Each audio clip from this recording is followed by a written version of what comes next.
Sa malapad na mesa ng dining room, inimbita ni Mabel ang kanyang mga kasamahan sa trabaho na sina Jazz, Ernest at si Hyacinth na katatapos lang magpahinga.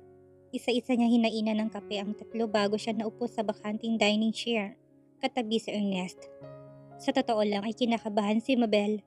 Hanggang ngayon kasi ay nananatiling nakaukit sa mukha ni na Ernest at Jazz ang pagkalito tungkol sa nasaksihan nilang eksena kanina. Si Hyacinth naman ay tila walang kaalam-alam sa nangyayari. Nakatawag ng pansin ni Mabel ang paghigop ni Jazz sa iniinom nitong kape. Ibinaba ng kasambahay ang tasa. Saka siya tinawag nito. Mars, umamin ka nga sa amin. Kailan pa naging kayo ni Sir? Kung hindi pa nagtatalak si Sir Navi kanina sa harap ni Siren, hindi pa namin malalaman na may namamagitan na pala sa inyo. Nagtatampong wika ni Jazz kay Mabel. Nagulat si Hyacinth sa narinig nito kay Jazz. Seryoso te? May something special between them? Tumango si Jazz bilang pagtugon. Habang si Mabel naman ay tahimik lang nakatabi si Ernest na walang kibo. Pinagpatuloy ni Jazz ang pagsasalita. Nagulat nga kami ni Ernest eh. Bukod sa sinabi ni Sir kay Siren kung gaano niya kamahal itong si Mabel, nagyakapan pa sila pagkaalis ng bruhang lukaret. Ibig umiling ni Belle dahil kung makapagkwento si Jazz tungkol sa kanya, ay tila wala siya sa harap ng mga ito.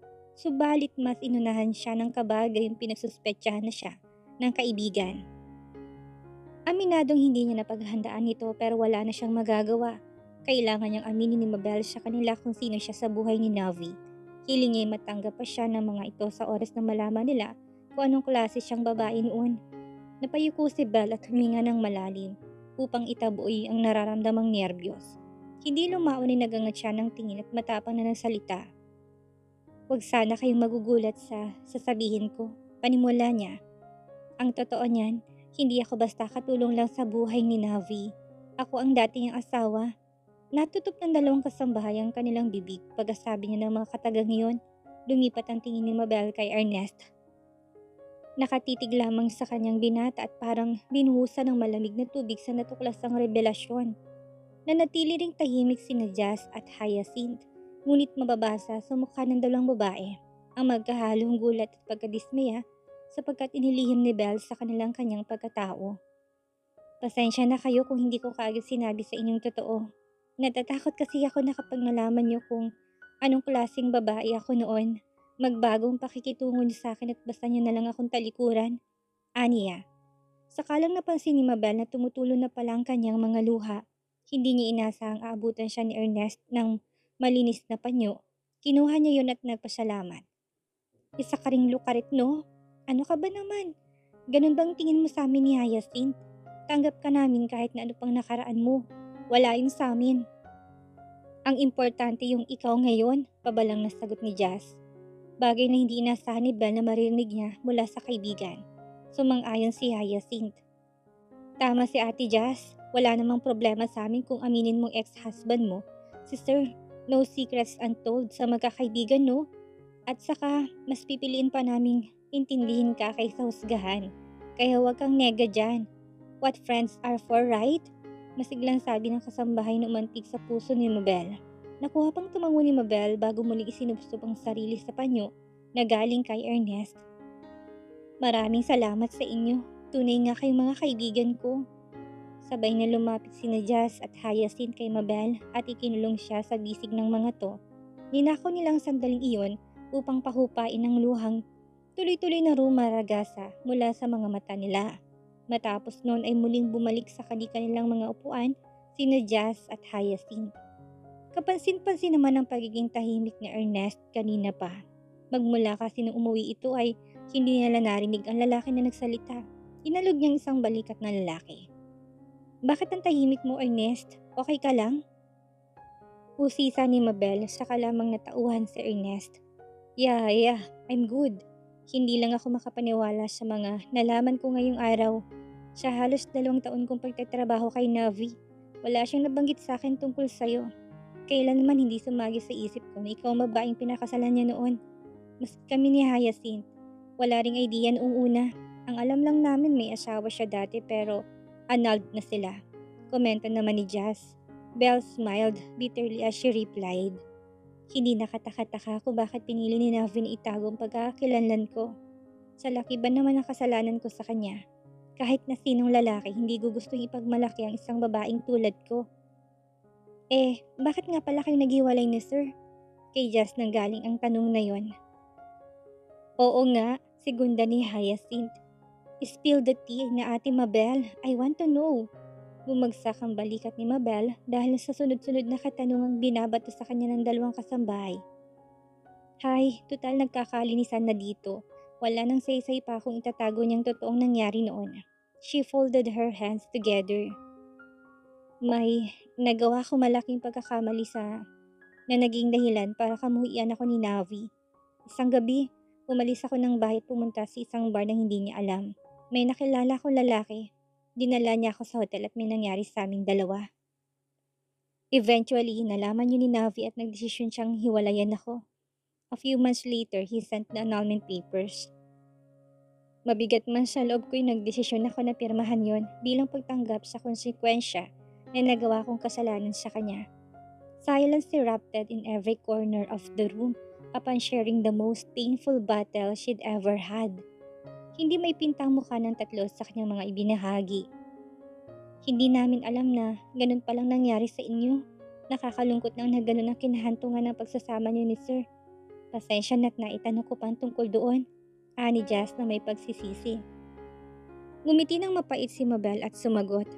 Ayos lang Jazz, karapatan niyong malaman yon dahil mga kaibigan ko kayo. Ngayon naintindihan na namin kung bakit pinili mong isikreto sa amin ang nangyari noon. Sana maging maayos ng gusot sa pagitan ninyong dalawa. Alam mo namang boto ko sa inyo ni Sir Navi eh. Idinaan ni Mabel sa pagtawang sinabi ni Jazz. Inabot niyang kamay nito na nasa tapat lang niya at hinawakan yon. Hayaan mo, nararamdaman kong malapit nang mangyari yon. Nagkatinginan sina Jazz at Hyacinth na parehong bakasang ngiti sa kanilang mga labi. Nakadama ng kaluwagan sa dibdib si Mabel dahil naging magandang kahinatnan ng pag-uusap nila. They accept her for who she is, despite her past mistakes. Masasabi niyang hindi siya nagkamali ng mga naging kaibigan. Bagkus nagpapasalamat siya dumating sila sa buhay niya upang iparamdam sa kanyang halaga niya bilang babae. Hindi nagtagal ang ngiti at luhang namamayani sa kanilang sistema nang agawin ni Ernest ang kanilang atensyon dahil sa bigla nitong pag-alis sa upuan. Saan ka pupunta, Kuya Ernest? Tanong ni Hyacinth sa lalaki. Magpapahangin lang sa labas. Maiwan ko na kayo. Matabang nitong sagot at tuluyan na naglakad palayo mula sa dining room. Naiwan sa ibabaw ng mesang kape ni Ernest na tanging kalahati lamang ang nabawas. Tinapunan ni Jazz ng weirdong tingin si Mabel. Anyari doon? Napakibit balikat lamang sila ni Hyacinth. Sumisiklab sa galit. Yan ang nararamdaman ngayon ni Siren. Gayong opisyal na siyang pinagtabuyan ni Navi, hindi lang sa mansyon kundi sa buhay nito bilang nobya. Hindi niya matanggap na sinira lamang ng isang Mabel de Guzman ang mga plano niya para sa kanila ni Navi. Mahigpit niyang hinawakan ang hawak na manibela ng sasakyan kung nasan siya ngayon. Malayo-layo na siya mula sa subdivision nila Navi at sandali itong huminto sa gilid ng kalsada upang magpakalma. Ngunit kahit na anong gawin niya sa sarili hindi humuhupang apoy na nanalaitay sa kanyang sistema. She was furious. She won't let Mabel win the game. Kailangan niya makabawi. Kailangan niyang makuha ang lalaking pinaka-aasam-asam niya. Pero paano? Isang taong sumagi bigla sa isip niya. Agad niyang dinukot ang hawak na cellphone at tinawagan ang number nito. Subalit hindi ito sumasagot kaya naisipan niyang mag-iwan na lang ng voice message at kinuwentong mga nangyari kanina. Pagkatapos ay muli niyang ibinulsa ang telepono at itinuloy ang pag-drive papunta sa pinakamalapit na bar. At that time, kinakain na ng kadiliman ng ulap at kasabay nito ay ang pagpatak ng ulan na panakanakang bumabagsak sa windshield ng kanyang sasakyan. Kaya mas binilisan niya pa ang pagmamaneho. Narating niya ang bar bago pa bumuhos ang malakas na ulan. Pagpasok niya sa loob ay sinalubong na siya ng malakas na musika na may kasamang hiyawan na galing sa dance floor. Hindi niya pinansin yun at basta na lamang dumiretso sa bar counter para umorder ng inumin. She patiently waited for her drink to be served. Hindi pa man siya nakakatagal sa upuan ay naramdaman niyang kinalabit siya ng lalaking katabi niya. Nilingon ni Siren ng taong yun at nalaki ang kanyang mata nang makilala niya kung sino yon. Ernest? Tinawag niyang pangalan ng lalaki. Siren, tawag ito pabalik. Kinuha ni Ernest ang baso ng alak na nasa harap niya tinunggayon. Agad ding naglahong pagkagulat sa mukha ni Siren at napalitan ng pagtataka. What are you doing here? Hindi ba dapat nagsasaya ka sa mansyon gayong pinalayas na ako ng amo mo at ng malandi niyang ex-wife? Naiiling na tumugon si Ernest sa katanungan ng dalaga. I came here to clear my head. Baka sakaling pag-uwi ko ng mansyon ay matanggap ko ng katotohanang nagpakasal palang dalawang yun. Napanganga si Siren. Ngayon mo lang nalaman ang tungkol sa kanila? Yeah, ultimo sa akin ay tinago ni Navi ang totoo. Sinubsob ni Ernest ang isang palad sa kanyang nuot na pamura. Shit, lahat ng plano ko kay Mabel ay nasira dahil sa lintik nilang relasyon. How am I supposed to get her then? Kalain mo nga naman may gusto ka pala sa babaeng yun. Natatawang wika niya. Hindi siya basta babae lang, Siren. Mataman siyang tinitigan ni Ernest. Bago muling nagsalita at siniwalat ang kanyang kaugnayan kay Mabel. Itinuon ni Siren ang buong atensyon sa pakikinig kay Ernest. Unti-unti nakaisip siya ng paraan upang mabawi sa kabiguan at kakailanganin si Ernest para isakatuparan yun. Sa nakikita ko, mukhang parehas lang tayo ng kalagayan. Siren paused as she took a shot of her drink. I'll tell you what, bakit hindi na lang tayo magtulungan? Sirain natin kung anong meron ng dalawang yon. Once na magtagumpay tayo, pare-pareho tayo makikinabang. Sa akin si Navi at sa'yo si Mabel. How is that? Hindi ka agad nakakibos si Ernest kaya binigyan siya ng ilang minuto ng lalaki para magdesisyon. Humingi siya ulit ng isang shot ng alak sa kadahan-dahang pinaraan sa lalamunan niya ang likido. Nanatiling tahimik si Ernest at tila pinaglalaroan lamang ang maliit na baso sa harapan nito. So, Ernest, she called him. Ano sa tingin mo? I'll think about it, he replied. In that case, here's my phone number. Tawagan mo lang ako kapag handa ka na. Aniya sabay abot ng kanyang calling card kay Ernest. Kinuha naman ito ng lalaki at nilagay sa bulsa bago inabot ang kanyang baso sa bartender at tumayo. Mauna na ako, hindi ako pwedeng umuwi ng lasing. Pagpapaalam niya sa dalaga, ngiting nakakaloko lang ang naging tugon ni Siren habang pinagmamasdan ni Ernest na naglalakad palayo sa kanya. Just in time, she felt her phone vibrating from her dress pocket. Sabik niyang kinuha yun sa bulsa dahil may ideya na siya kung kanino galing ang notification na natanggap niya. It was a text message from Navi's father. Mag-iisip ako ng ibang paraan upang tuluyan ang mawala sa landas niyo ng anak kong babaeng yun. Wait for my instructions. Sisiguruhin kong si Navi na mismo magpapalaya sa mag-inang yun at hindi na sila magkakaayos pa. Sa kabila ng kamalasang inaabot niya ngayong araw ay nagawa pa rin ngumiti ni Siren. Hindi na siya makapaghintay na dumating ang araw na masasolo na niya si Navi at ang mag-inang Mabel at Paris. Tsak na sa kalsada pupulutin. Magpakasaya na kayo Mabel at Navi. Lubos-lubos ninyo namang huling sandali na magkasama kayo dahil hindi na yan mauulit pa. Sa isip-isip ng dalaga. It's been 3 days since Siren left the house. 3 araw na rin ang payapang loob ni Mabel dahil wala nang babaeng source ng negativity at stress sa bahay. For 3 days, nadama niyang pag-alaga sa kanya ni Navi at hindi siya pinababayaan nito. Naipa-check up siya ni Navi sa doktor hinggil sa nalapnos niyang balat. Tuloy-tuloy pa rin ang kanyang pagpapagaling ngunit hindi yun naging hadlang para tumulong sa mga responsibilidad niya sa bahay, lalo na kay Paris. Sa dining table na isipan ni Mabel na turuan ng iba't ibang lesson ng anak, particular na sa subject na math. Katulong na si Ernest na kasalukuyang bakante noong mga oras na yon para i-guide ang bata sa mga dapat nitong matutunan. Mahalaga ito kay Paris sapagkat ilang buwan na lang ipasukan na. Hindi na niya problemang pera gayong naniniwala siyang matutulungan siya ni Navi sa pagpapaaral sa bata. Ang concern niya ay ang kaalaman ni Paris. After all, kapakanan lang naman itong mahalaga sa kanya. 5 plus 2, ilan? Ani Mabel habang nakaturong daliri sa simpleng math equation na nakasulat sa kwaderno. Napahawak sa baba si Paris at sandaling nag-isip. 7 po. Sumilay ang ngiti sa mukha ni Mabel nang marinig ang sagot ng bata. Wow, great job baby ko. Papuri niya dito. Gumanti naman ng yakap si Paris sa ina. Thank you po mami ko. Ang bilis matuto ng anak mo sabi ni Ernest. Habang nakangiti pinagmamasdan ng mag-ina na sa tabi niya. Siyempre, mano sa mommy niyang matalino. Maganda pa, napaka-cute nitong facial expression na kahit sino hindi makakatiis. Nagtawanan sila. Thank you po for guiding me, Mommy and Kuya Ernest. Your two are the best. Paris said to the two. Anything for you, little girl. Ani Ernest sabay pisil sa matangos na ilong ng bata. Umagikik si Paris at gaya ng ginawa ni Ernest ay hinawakan din niya ang tungki ng ilong ng lalaki. Gumanti si Ernest at kililiti ang bata. Naghari ang tawanan ng dalawa na pati si Mabel ay nakasabay na rin.